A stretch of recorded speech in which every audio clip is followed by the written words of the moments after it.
one of the things I struggle with is how is social constructionism different, or how is feminist social constructionism different than just social constructionism? Right, right. I would say that social constructionism is, let's say, a philosophical position.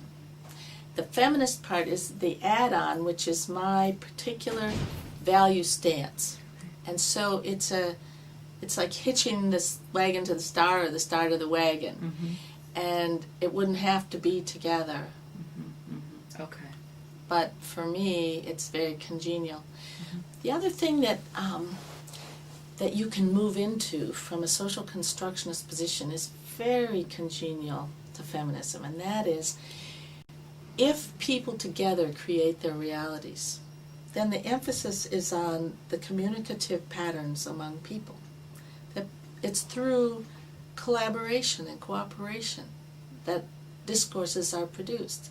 So it emphasizes a kind of a cooperative, this is sort of sweet feminism, but, people together, a relational processes through which reality is created. So you can start to focus on relational processes, and that can be a topic for research.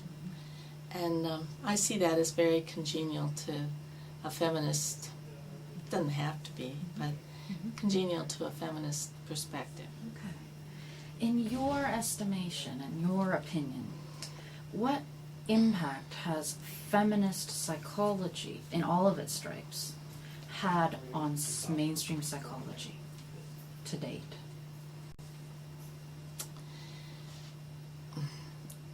Well, if mainstream is kind of the small metal box in the center of things, nothing.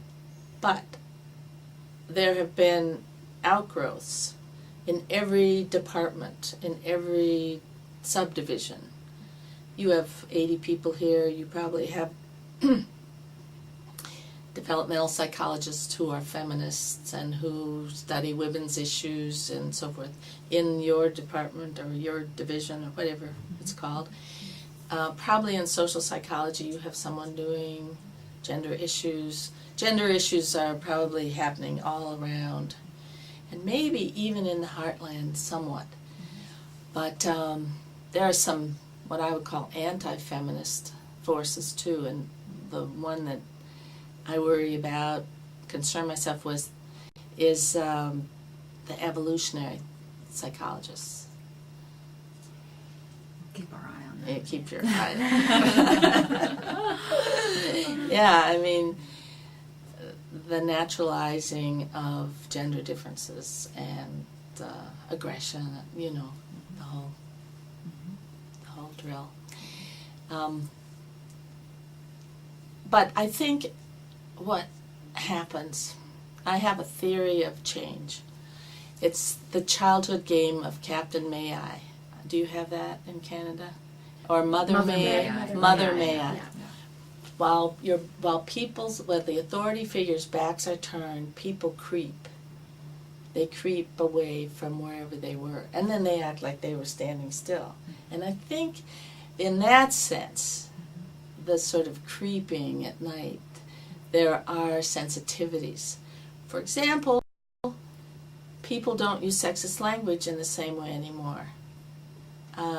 They don't just say he when they mean he or she. So the sensitivity to language has increased. The importance of gender issues has increased. The importance of women having a backlash if you step out of line has increased. So the presence of women, in fact, psychology has now become a feminist science. And the more you go toward the human side as opposed to perception or neural, the more women you get. And that's going to have an effect, and I think it has had an effect. And I think as I see you have the Handbook of Qualitative Research on your bookshelf, wonderful book, that the more people experiment with qualitative methods, the more they try new ways of reading, the more they use the internet to do things they couldn't do in print, the more there'll be a kind of a liberation and a loosening, you might say, for men and women in the field. And so I take back my total negativity that I started with. I talked myself into a really important change that's going to happen in this century as there are more women and more willingness to experiment and more sensitivity to the literature that you may read that's in sociology or in qualitative inquiry, or the more you take risks doing interesting things. I noticed, for example, that there have been some books written by women who have done experiments with their bodies of various sorts, and then written about these experiences as a way of reframing a feminist issue. And yet doing it from a kind of post-structuralist, postmodern position. So it's not like this is the truth and my body tells it, but I did this and this is the experiences I'm having, and maybe I could look at it this way or that way.